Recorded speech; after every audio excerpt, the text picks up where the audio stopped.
everyone. Happy Friday. Welcome, welcome. Hello. Hi Lucy, how you doing? Good. How are you doing on this, thank goodness, Friday morning? Because, yeah, it's been a long week. It's been a long week, TGIF. right? How's it been? How's work? Are you back at the office? Are you still working from home? How's everything going? So Lucy, I'm actually still working from home. We have made it aware to all of our clients that we're more than happy to meet with them face to face.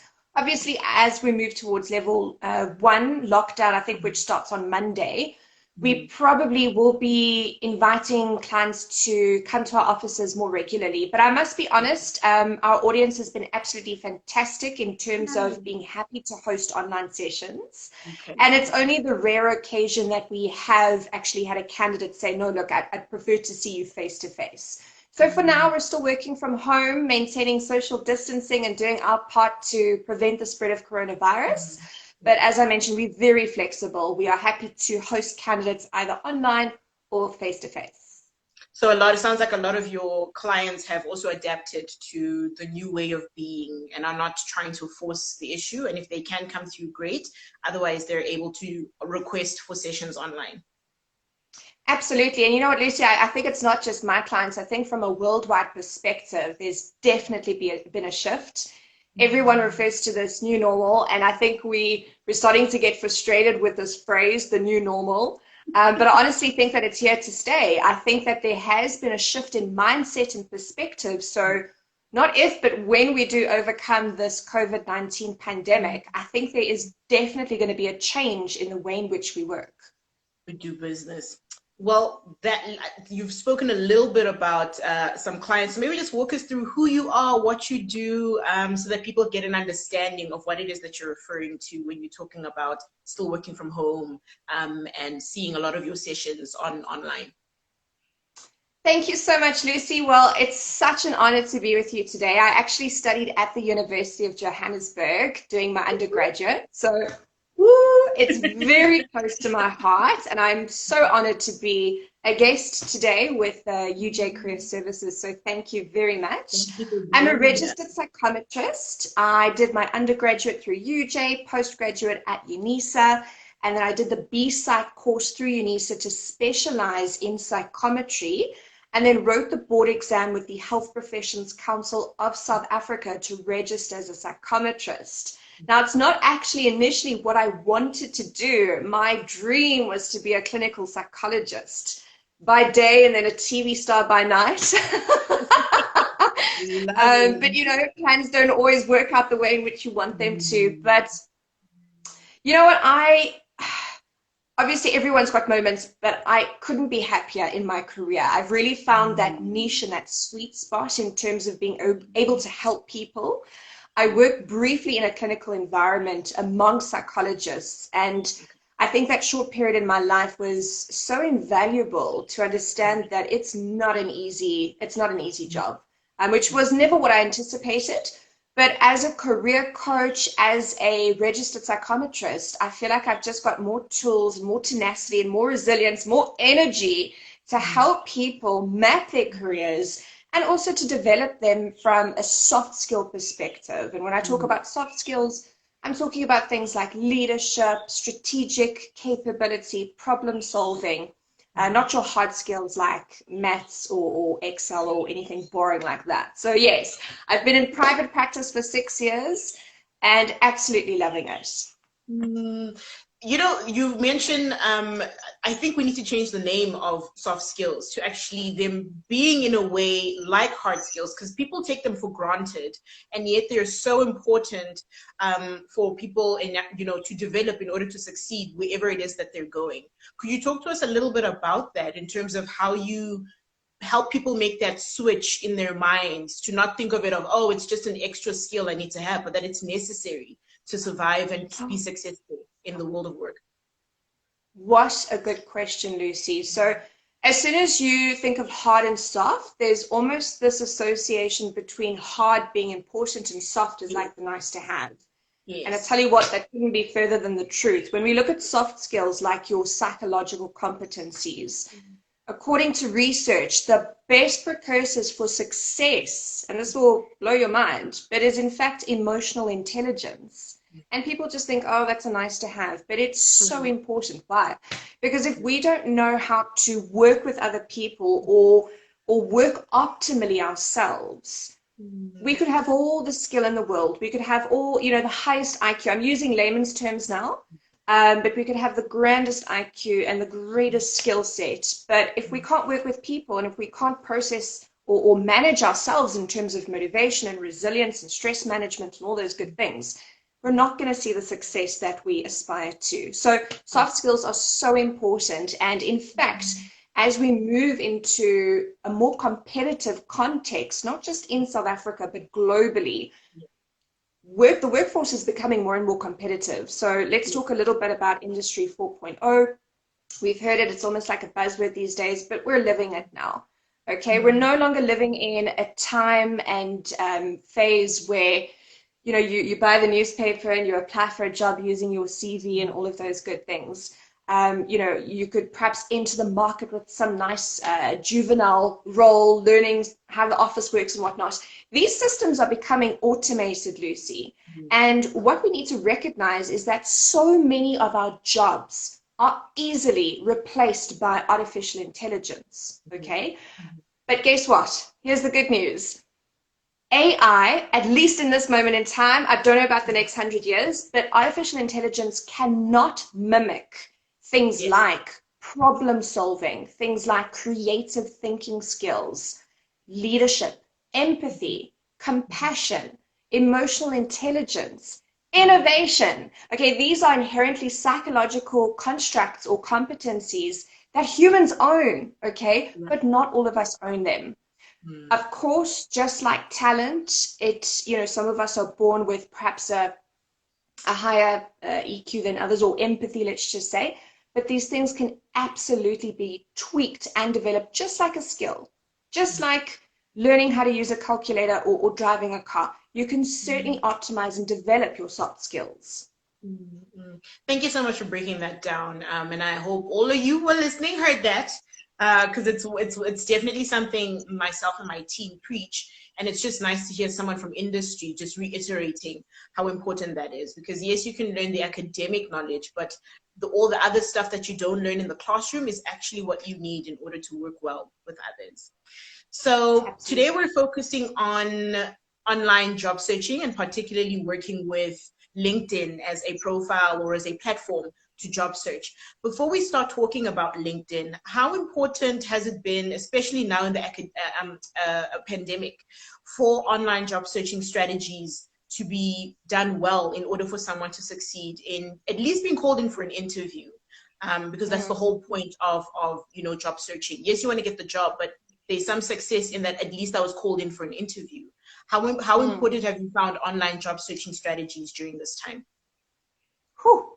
So, Lucy, I kind of alluded to it earlier on, but I think it's almost COVID-19 has been like the fuel that's just ignited Yeah. this whole transition into Industry 4.0. And sure, if you look internationally to global practices, I look at many, many businesses and they've made the shift to online engagements. And I cannot stress how important it is to utilize online strategies. So, I mean, that sounds like a little bit of a broad context, but we're going to focus on LinkedIn. But I need to make the audience aware that it is absolutely imperative to realize that if you are on social media, and that could be anything from LinkedIn, Facebook, Twitter, Instagram, WhatsApp, okay? If you are on social media, you have a social image, okay? A million years ago, I used to work in corporate in a very different role. I was managing a radio station. And obviously when it came to HR and scouting for talent, one of the big things I used to do was back then, this was 7, 8 years ago, I would actually look up my prospective candidates on Facebook and I would just scan over their newsfeed. I just wanted to get a feel for what they were about. Because I mean, I'm sure you're aware, I'm sure the audience is aware, everybody wants to be a radio presenter. Okay, everybody's sending in those demos. So my applications were, I'm not exaggerating, Lucy, I probably had hundreds. Yeah. And as soon as someone jumped out at me, and we're going to talk a little bit about that, but as soon as somebody grabbed my attention, I scoped them out before I even made contact with them. And I had a look at what sort of persona were they projecting in the online sphere. And I can't tell you how many people actually put me off. And it could be the most inobtrusive thing, like an ill comment or just a distasteful share. So yes, to answer your question, it is critically important that we not just utilize online job searching strategies, but we are very aware of our social image that we project online. You're basically talking about personal branding and ensuring that your brand out there, it's almost like social media is like a billboard for everyone to see. Whenever they post that billboard, what are you saying? What kind of message are you communicating on online platforms is what you're talking about. And the rule of thumb, Lucy, is that if you wouldn't have a newspaper article publish something like that, do not post it yourself. Even if you think, oh man, I've got 2 followers on Twitter. Guys, that stuff stays online forever. You can't delete it, okay? Even though you think it's deleted, it's in the cyber web forever. Right. What were some of the profiles that stood out for you? What did you enjoy about some of the profiles that you had seen from the example that you used earlier? So what I appreciated was the fact that the person I saw on the CV was reflected to the person online. Now, I mean, obviously we're human beings, we're social beings. Facebook is a social networking site. But as soon as, and I'm gonna call a spade here, hey? So if you speak to me, you get the truth. When I saw pictures of like, hey man, or like, let's down some tequila, I'm thinking, oh, do I really want a party animal coming to work? Because that particular position, it was a sound engineering position. And, you've got to be up early, you've got to be on call 24/7 in case the radio station goes down. And it kind of put me off to think, oh, this guy's like a real party rock star. Am I able to reach this person in my critical time of need? So it's just those associations. And I'm sure the audience is probably thinking, hey, but that's so unfair, I've got my own life. My life is not about work. And you're 100% right. But I can tell you something. It is unfair. Tough luck. Yeah. Yeah, that's the world of work, unfortunately. And that's why you're saying, think about what you want to post. So it's not to say don't have fun over the weekend, don't go out and do the things you do, but just think twice of what you want to post, because that unfortunately is a reflection of who you are according to your potential employer, is what you're basically saying. Absolutely. And there's wonderful features such as privacy settings. So there's nothing wrong with creating a Facebook profile that you share with your network. Be mindful that someone may know someone that may know someone, but set your Facebook privacy settings to an airtight lock so that it's not just open for everybody to see you. I think also just living in modern times with scamming and fraud, it's wise to just keep things nice and private. Mm-hmm. All right, let's move into LinkedIn. And I have a second question, a follow-up question based on what you just said. But before I ask it, what is LinkedIn? Because we keep hearing, oh, get a LinkedIn profile, open a LinkedIn account. What are we talking about? What is this thing that is called LinkedIn? Okay, so LinkedIn's not for all the uncool people. LinkedIn was started also as a social networking site, but for professionals. And obviously through the years, it's grown in terms of its offering. I mean, you can do courses online, you can follow companies, you can apply for jobs. But of course, if we had to think of Facebook, obviously with our audience being quite young, everybody has got a frame of reference when it comes to Facebook. It's very similar in terms of having a news feed and having your profile. And then with Facebook, you've got your friends and you can check them out and see what they're doing and they post. Very similar to LinkedIn is that your professional network will also post articles and share interesting insights, and you can like and share and so on and so forth. So in a nutshell, that's LinkedIn. That's LinkedIn. So Facebook for business is basically what you're referring to. It's essentially like Facebook for business, but a little bit more professionally focused on that. Absolutely. Absolutely. Okay. How is LinkedIn different to one's CV? Is there a difference? Because a lot of times when we read things around LinkedIn, it's almost like LinkedIn is an extension of your curriculum vitae. But how is it different to a CV? Do I just copy and paste the information on there, or must I think differently about what I'm creating on my profile? Yeah. So it's very similar, if not almost identical to your CV. What I don't want to see as a headhunter is I don't want to receive a document, a CV document, and it conflicts with your LinkedIn profile. And it could be the dates or responsibilities or just the name of the role. I don't want to see something that's in conflict. So whatever is reflected on your CV must be reflected on LinkedIn. But LinkedIn's kind of special because it goes a little bit more than just a two-dimensional document. So, I mean, I think what's important for our audience to realize as well is that you need to empathize with your recruiter or your client or your prospective employer. Put yourself in their shoes and just imagine you were receiving 100 CVs a day, okay? How would that make you feel? What would you do? You know, sometimes the average is about 3 seconds that you look at a CV and you're like, oh, no, thank you. Whew. So we'll talk a little bit about the CV if we have some time. But if I am captivated by that CV, the first thing I do now in current day 2020 is I look them up on LinkedIn. So LinkedIn, like I said, is a little bit more special because you can actually add more. Okay, there are different sort of URL gaps where you can pop in either your website or the website of the company that you work at. You can upload your portfolio. So if you are a photographer, for example, or perhaps you are somebody that works in travel and tourism and you love travel, you've blogged a little bit, you can actually pop in those URLs into your LinkedIn. You can upload things like your certificates. Maybe there's a beautiful picture of you winning an award. You can actually upload that as well. It's called featured content. So there's so much more that you can do with your LinkedIn to really make it stand out. And in LinkedIn lingo, we call it the 5-star effect. The 5-star effect. Okay. I've seen a lot of people put their CV on LinkedIn as well. Is that okay, or are we sort of replicating information twice over if a lot of that info is already on the profile and on the platform? So with regards to LinkedIn, there is a feature that if you're familiar with it, it'll kind of sound like I'm speaking some sense, but you can actually click on more and then download PDF, and it downloads your LinkedIn into a PDF format.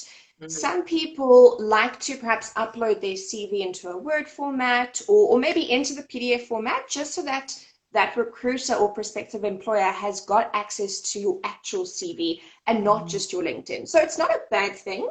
And if you do choose to upload your CV, what I would caution is take out your personal number, but keep your email address.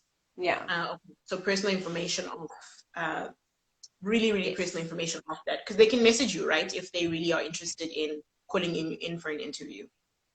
Absolutely. So notoriously what a headhunter will do is email you on LinkedIn, and then you can take that conversation to your Gmail account or whatnot. So they can email you. It's just, you know, Lucy, there are, from a privacy perspective, and also you won't believe fraudsters, even on LinkedIn, like they try and get your personal information. And there's a lot of things that you can do with even your phone number or your ID number. So it's best to keep that sort of thing offline. Which brings me to the question I had earlier when I asked about the LinkedIn question. So yes, there's the privacy settings around who can or cannot see your LinkedIn profile. On social media, we suggest keep it more private and closer to your network. Would you suggest the same thing for LinkedIn, or should you have your privacy settings a little bit more flexible so recruiters can find you a little bit more easily? Look, Lucy, there's no right and wrong answer to this, but my professional opinion is keep it more flexible. Okay, so as long as your personal information is withheld, keep it more flexible, because the whole premise around LinkedIn is that you want to be making connections with like-minded professionals. Yes. Now, Facebook notoriously is you kind of, you know the person. Okay, generally that's how I use Facebook, is if someone requests me and I have no idea who this person is, I'm not going to accept that. Right. But it's very different with LinkedIn, because people that maybe just align to your interests or for me, for example, anybody could be a potential client, almost anybody. So, you know, I'm very receptive towards accepting those requests. But we'll talk about strategies as well. It is so important for when you are building your network. It's not about just finding your friends, okay? You've actually got to build your audience on LinkedIn to be an avatar or to be this profile of person that is aligned to your interests, that is aligned to your industry. Why? Because, well, how does the saying go? You know, you are the company that you keep. So point one, if you're going to be surrounding yourself with those experts or those thought leaders that are very well versed in knowledge, you're going to be learning new things. You're going to be seeing opportunities that they are presenting to you first. And of course, reciprocity works in the same manner, in that if you are sharing something of interest with your audience as well, they are going to want to gravitate towards you and learn from you and recognize what is your unique selling point. Why should I work with Mijana? Why should I book her for this particular project? Why should I hire her for this job? Let's walk through the actual profile itself now. Give us some do's and don'ts, and especially for students who might be starting up, because we know that the more professional or the more working profile looks different to a brand new student or employee. So what are sort of some of the things one should definitely do, and what are some of the things that one shouldn't do? Okay, so what you should definitely do is have a LinkedIn profile. It's super easy, Lucy. It's free. I mean, I was having a chat to someone the other day. They're like, is it free? I was like, yes. Obviously, there is a paid for part of LinkedIn, which I'll tell you about in just a sec. But the basic profile is 100% free. So similar to Facebook, you just create a profile, email address, name, so on and so forth. So let's work it from the top to the bottom with your do's and don'ts. So you're going to have your name. You're going to put a picture of yourself, okay? So look, you don't have to hire a professional photographer or anything like that. Most cell phones, they take pretty decent pictures. What you want to do is ensure that your background is as light as possible and that your clothing is as dark as possible. So best case scenario is a white background against black clothing, okay? We're just erring towards the side of caution here. Ladies, make sure that your hair is neat. It's not dirty, okay? It can be up or down. It doesn't matter. Keep your jewelry to a minimum so it's not too detracting. And obviously put a little bit of face mask on, a little bit of makeup on, so cheeks and lips. Gentlemen, look, in terms of beards, it depends which industry you're in. I mean, if you're the more creative industry, I know these hipsters like these gorgeous fuzzy beards. As long as it's neat, okay? So I always say clean shaven, but if you do have a beard, make sure that it is trimmed and it does look decent. And gents, that your hair is clean and styled nicely. Also, same goes, like I said, for the ladies, make sure that your clothing is dark against a white background. So that's going to be your LinkedIn profile picture. Try not to have something where you're looking away or closed eyes or anything like that. Make sure that you are looking at the camera with a nice smile. Okay, nothing too excessive, but just a nice, decent smile. And then on the top, we've got what you call a billboard. Okay, so your cover billboard is similar to if you are driving through the highway or on the highway, not through the highway, and something catches your eye. It's very similar to LinkedIn as well. Okay, so remember, less is more. It doesn't have to be something expensive or zhuzh.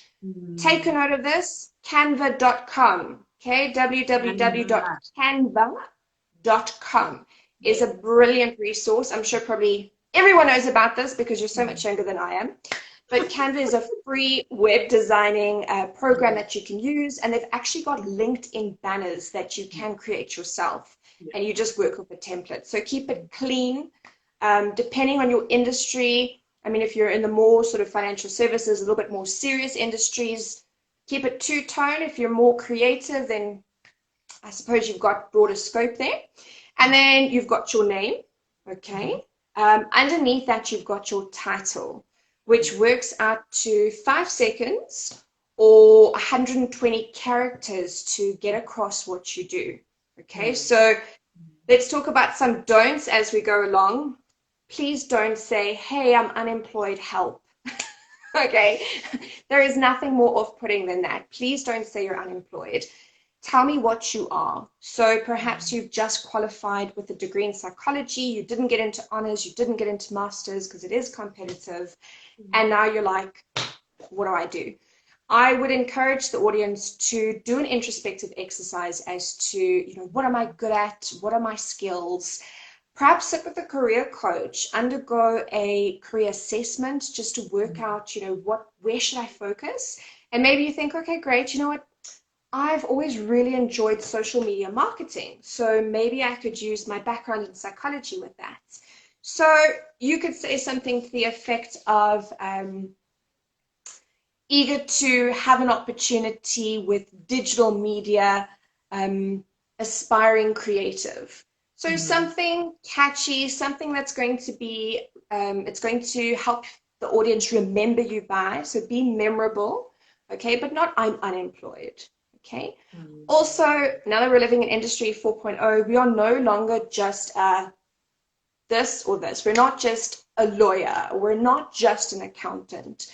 So for some people with an accountancy degree, they are at exco level, let's say, for example, they will say chief financial operator for company XYZ, and then in brackets, qualified CA. Okay, so you really do have a lot of space and scope to demonstrate what you are and what your expertise are.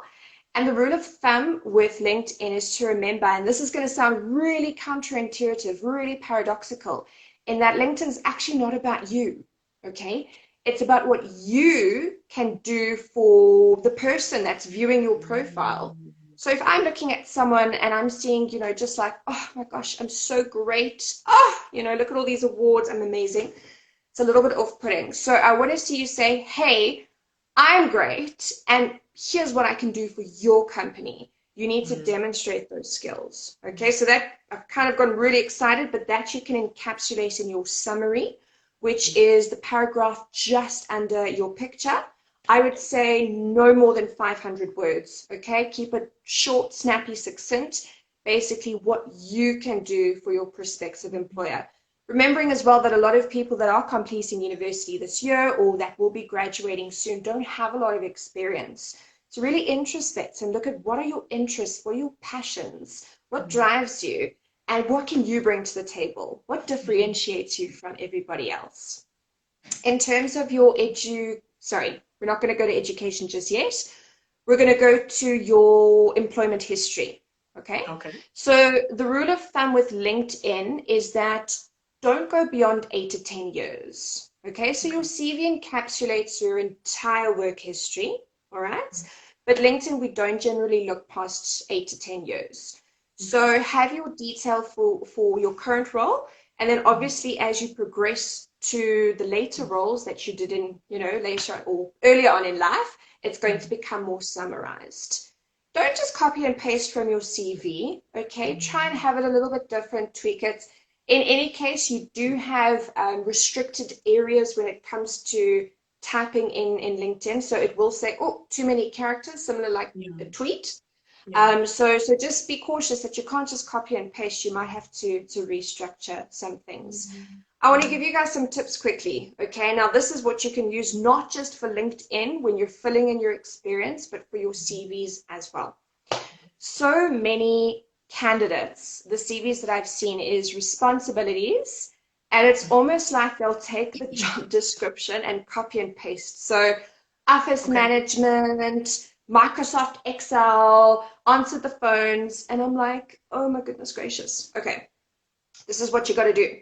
And LinkedIn is an amazing resource to actually do this, is that you need to know what you want, first of all. Okay, so I want to be a psychometrist. Let me do some research and look at a typical job description for a psychometrist. And I happen to see it says problem solving, analytical thinking skills, good interpersonal leadership. Okay, let's just say.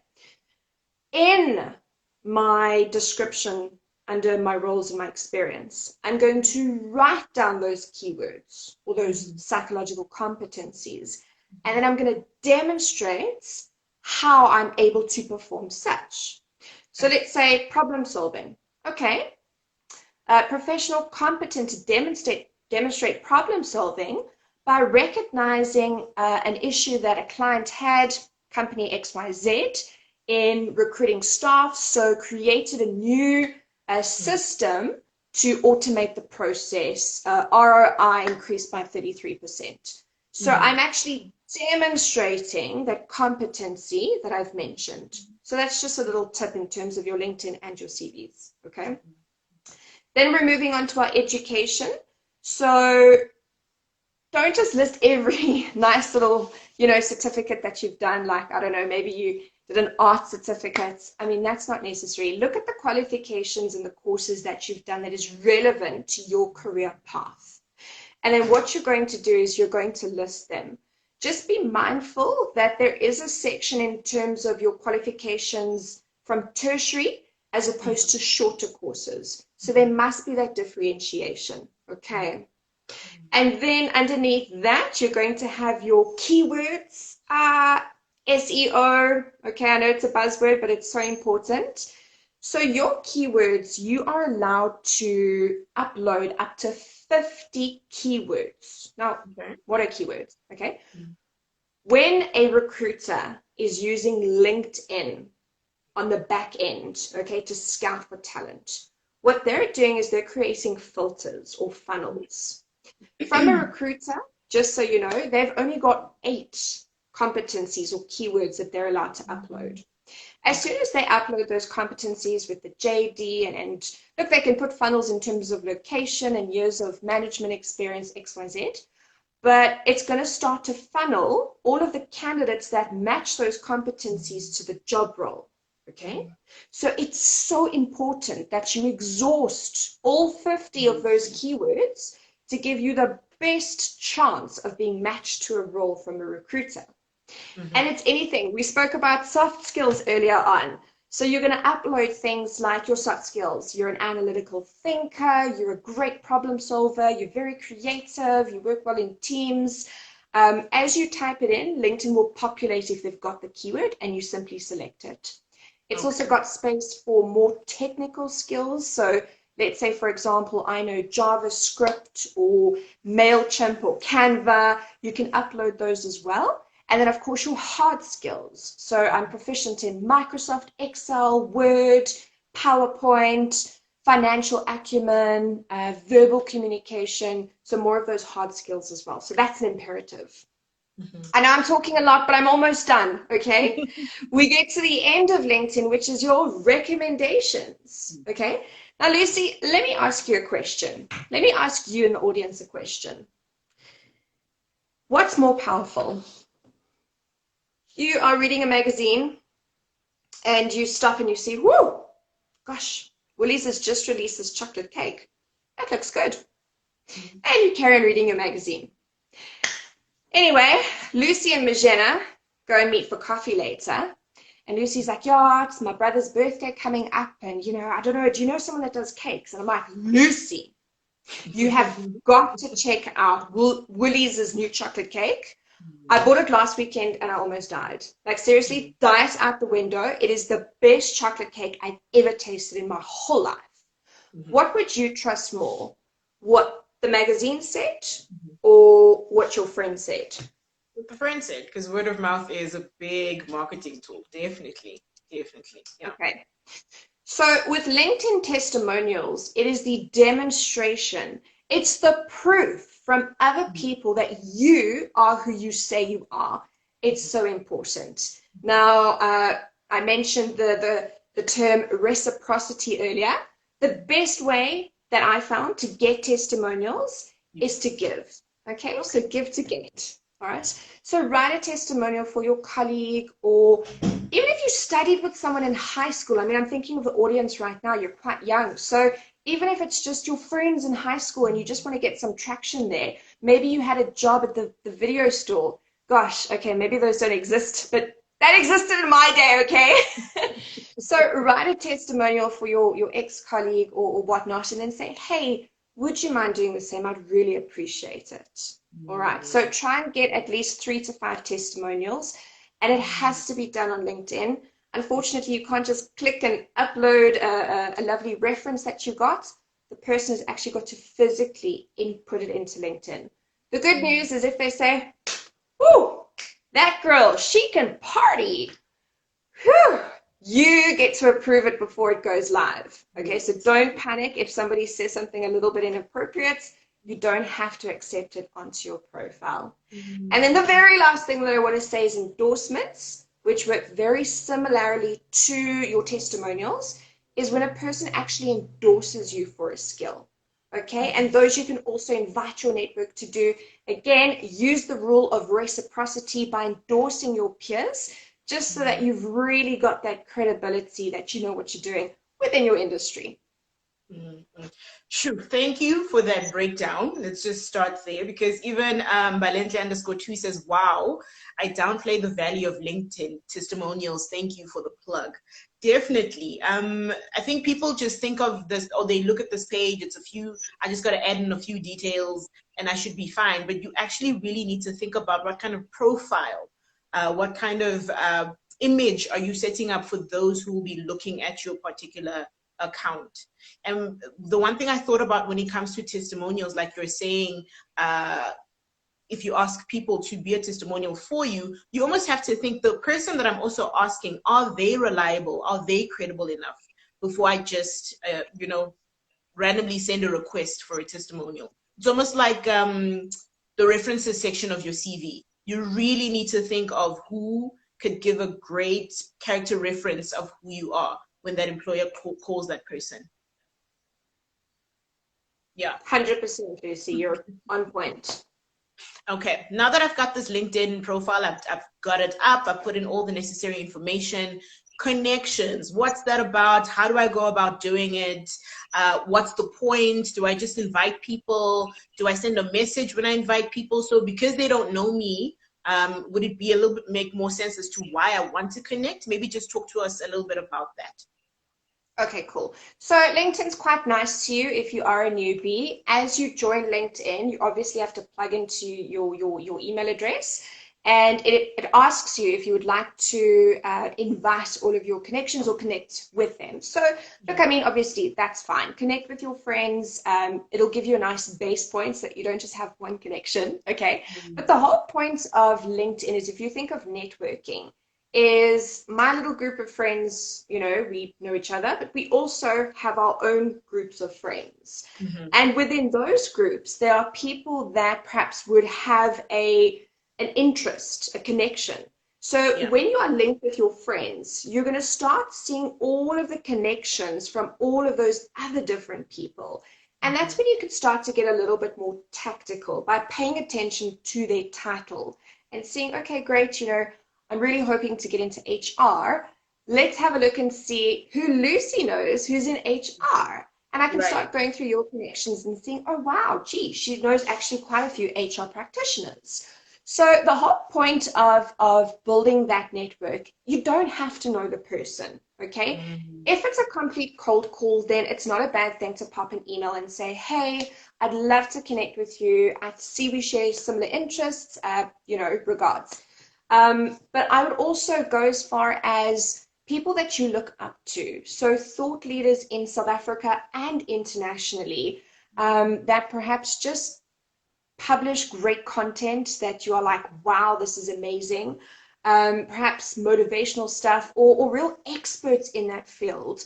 Link up with those people too, because, I mean, those guys are at the forefront of opportunities, not just from a work perspective, but let's say from learnerships or anything like that, entrepreneurship, who knows. So you don't have to know the person. Try and expand that. It's not an exercise to try and see how many connections you get. This is not Instagram, like I've got 1 million followers. It's not the same. I would rather have 100 connections that align to my interests than have 500 connections that are just completely scattered. So yeah, that's your best tactic with your connections. Speaking of cold calling, am I allowed on LinkedIn to cold call my connections and find out if there are any positions within their industries or companies that might be open if I am someone who's looking for a job? Is that a good idea to do that? So if it's out there, I've tried it, okay? So the one thing with LinkedIn is because people don't actually put a lot of personal information there, so you're not going to able to actually physically cold call them, but you can cold email them, all right? Now, yes, absolutely perfectly fine, but let's go back to what we discussed. These guys are getting 100 CVs in the inbox and then 500 emails on LinkedIn.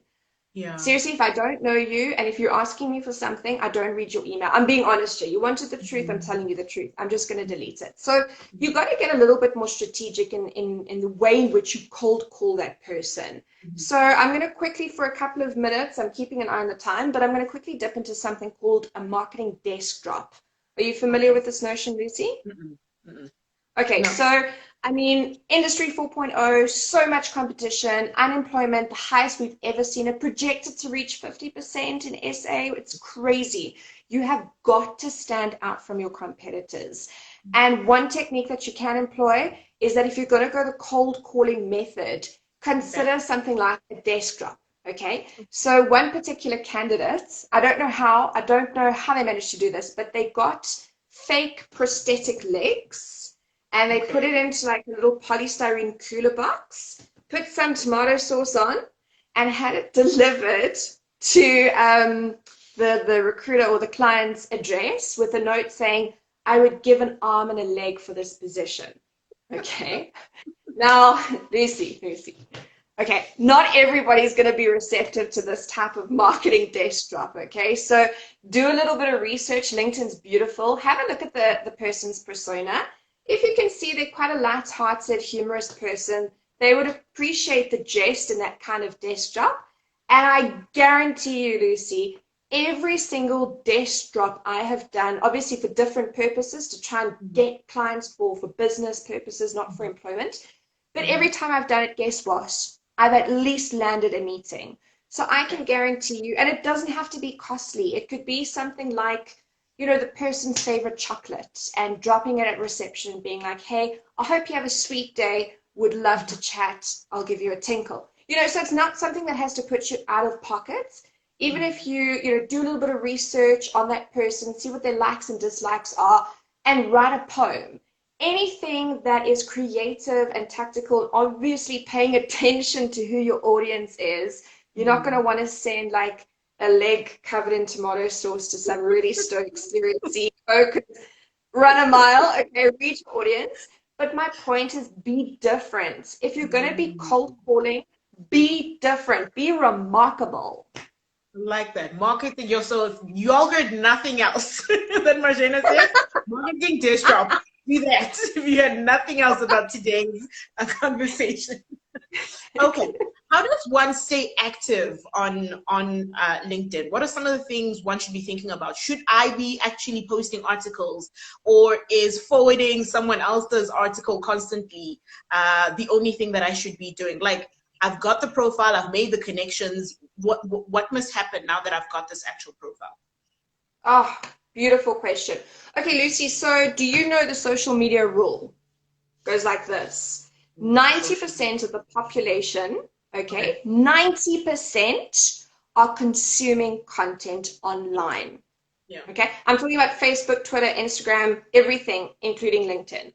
Yeah. 9% of the population globally are sharing that content. Okay. 1% are creating content. Wow. You need to be part of that 1%. So you might be thinking, I've got nothing to say, okay? I guarantee you, every single one of you have something to say that is interesting to somebody else. The way in which you package it, it can't be about me. It's got to be solving a problem, okay? So when you go to the grocery store and you're buying yourself dishwashing liquid, you're solving a problem. I've got dirty dishes at home and I need to solve that issue, okay? So that needs to be your mentality, is when you're creating content, you need to be solving a problem. And it could be like, hey, what do I do on the weekends now that it's heating up and I can't go clubbing? Okay, solve that problem. Hey, here's some great games to play at home that are, socially distance friendly. I don't know. I don't know what students do these days. But solve people's problems by creating some content, okay? Obviously, okay, let's not talk about what we're doing on the weekends with drinking games on LinkedIn, but I'm using a very light example. So you want to be creating content, and LinkedIn it's made it so easy. If you've got a phone and access to Wi-Fi, you have no excuse, all right? You simply, when you want to share a post, as opposed to clicking on post, you click on article, and over there you can input your title, and then of course your little article, and you can put a graphic in. Quick one, write this down, www.unsplash.com is a website where you can access free high-res graphics. I'm not sure if your audience is aware, but you can't just lift something off of Google and use it, okay? That's against licensing rules. Unsplash.com, you can pick up those graphics. So write something, share it, and start engaging with your audience, okay? So what you want to kind of create is this air that, hey, Mijena actually knows what she's talking about. When she's writing about how to nail that job interview, wow, that really helped me. She's added value to my life. And I like her. I think I'm going to connect with her and follow her and see what she's doing. So add value and solve people's problems. Be the 1%.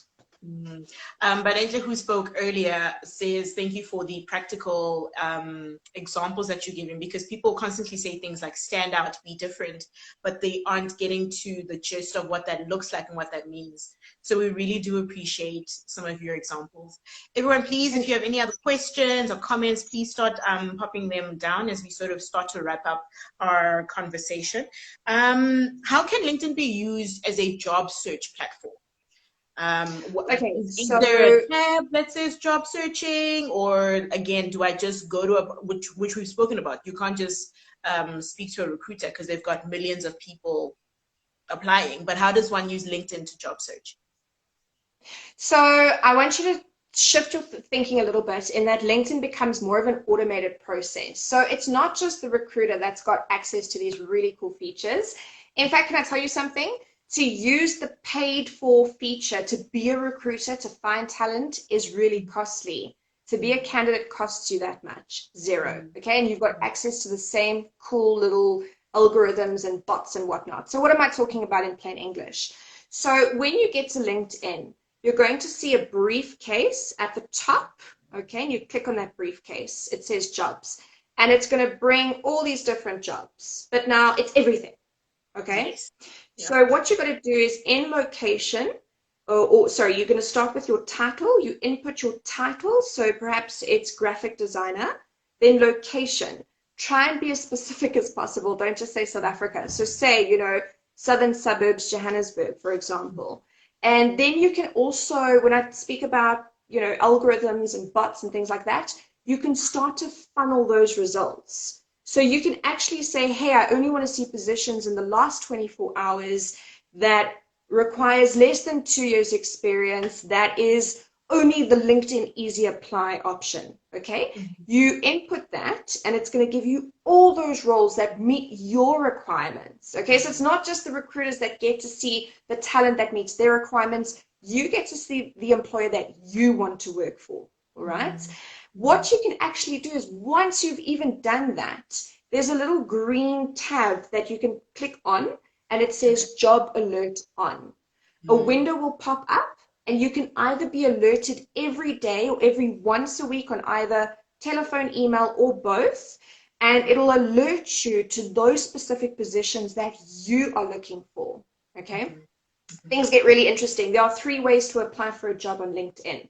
The first way is my favorite. It's called the LinkedIn Easy Apply. And all you've got to do, literally, obviously meet the JD, make sure that you match the job description. But it's like a click of a button. You just input your name, you maybe do a cover letter, and it's off. Okay, so that's the first way. The second way is that it will divert you to the company's website where you've got to then fill out all your demographic information, okay? Sometimes, most times, you don't get to just upload your CV. You've just got to fill in all those questions, which drive you nuts. And the third way is that it'll divert you to a job board. such as your PNet or your Careers 24 or your Career Junction or so on and so forth. So the rule of thumb is that if you are actively on the market looking for a position, make sure that you have a profile on those different job boards so that when LinkedIn does divert you to them, you don't have to sit and do everything. It's already done and dusted. Yes, yes. Wow. Thank you. Listen, I just looked at the time and I'm like, where did the time go? Like, where did the time go? I know, right? I'm talking too much. No, but it's relevant information. Like I said, I think when students specifically think of LinkedIn, it sounds exhausting. It sounds like so much work. It sounds as if it's one other social platform that I need to think about, creating. But you're saying use it as a way to not only look for work, but also to connect with certain people within your industry. So this is very useful. It's very, very helpful. So my final question for you. Sorry, it's not just about being another thing to do, because I know how it sounds. It probably sounds like, oh my word, this is so boring. I promise you, LinkedIn is not boring. If you're interested, I mean, obviously, you all have interests. You've studied at UJ or you are studying at UJ, okay? So there will be articles, there will be courses, there will be things that interest you. It's not another thing to do, okay? So let me just, tempt you to try it out. Surf around, download the app onto your phone. Not getting paid to say this, really should be, hint, hint, LinkedIn, but download the app on your phone, play around, navigate around LinkedIn, and I promise you, you will start to see the value, not just for looking for work, but actually learning and keeping abreast of industry, okay? I just want to quickly mention, Lucy, I know we're running out of time, but LinkedIn is 100% free, okay?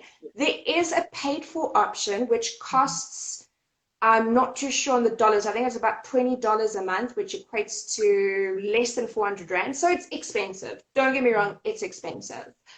But if you do have the budget, paying for that additional, they call it LinkedIn Premium, is going to allow you full access to the LinkedIn bouquet of courses, which is really credible in industry. And it's not long courses. You can commit like an hour a week or an hour a day. You can basically learn almost anything you want. You just input your interests.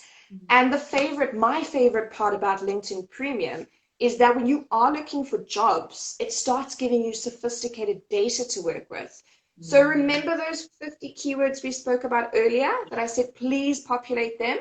You start to see to what degree do you fit the job role if you're paying for the premium. So you can see, hey, oh my goodness, I'm an 80% match. I've got a great chance of getting this job. I really need to put some energy into this application. Or 523 people with master's degrees have applied for this role. Oh crumbs, actually, let me move on.com. Okay, so FYI, use it, don't use it. Also, the first month is free. So if you just want to play around and just sneaky, use those features for the first month, do it. I was actually about to say that they do have a trial run. So even if you feel like I can't really afford it, use the first 30 days, and then just before they charge you, like cancel it. But at least you've gotten just cancel, no problem there. I've done that. Right. Until I was like, okay, I think I'm ready to pay for it. I also did that. Should students want to get in touch or learn more or shout out for to you for information or maybe ask you about mentoring, whatever the case is, how can they get a hold of you and what platforms can they contact you on? Thank you, Lucy. So our contact information is info@holistan.com. I'm going to spell it for you. HOLISTAN. Like holistic, but Holistan. Our website is www.holistan.com. And in terms of our offering, as I've mentioned, do loads of career counseling, coaching, personal branding, CVs, LinkedIn, etc., workshops. But what we're really excited about is during the pandemic, my heart was touched in that I saw so many people struggling. So what Holistan decided to do was to really start the hashtag doing good is good business. Okay, hashtag doing good is good business. So what we've got is a library of free resources on our website. Wow. It's 100% free. We've got all the CV templates that we use for our local and international clients. We've got loads of ebooks, like really credible stuff that I've read. I wouldn't share nonsense. We've got a business plan if you're an entrepreneur and you need to start a business and you don't know where to start. We've got a LinkedIn guide that lays out everything I've said in much more detail. I've got an ebook that I published in terms of job hunting during COVID-19 and. So that's all accessible, 100% free if you visit the website. Just go to free resources. But people are welcome to get in touch with me. Instagram is welcome to Holiston. Any other platform, search for Holiston and you'll find us. You'll find us. Awesome. Well, also in the comment section when I post this, I will put up the websites and the links as well, so that it's just easier. You know, people, they might watch those 15 minutes away and they're like, oh, I've got to eat or do something. At least in the comment section, like, find out more. Lineza Michelle, hi. I see you just joined us. I will try my best to save this. I will try my best. You know, technology, you just got to pray. So we will try our best to save this. Marjana, thank you so very much. This was awesome. It was informative. I agree with our guests that your examples were practical, and we really need that. We need people, give me the theory, but how do I make sense of the theory that I'm doing? Thank you for all you're doing for all the clients that you're serving, and as a fellow careers practitioner, keep doing it, because we need more of us in this industry, basically. So thank you so very much. Thank you so much, Lucy. You've really made my day. It's been an absolute dream come true speaking on this platform. Love you, Jay. Love the work you guys are doing. So thank you as well, and thank you to the audience. Awesome. Thanks, everyone. We shall see you for our next Insta Live on Monday. Have an amazing weekend ahead. Bye, everybody. Bye. I love it. I love it.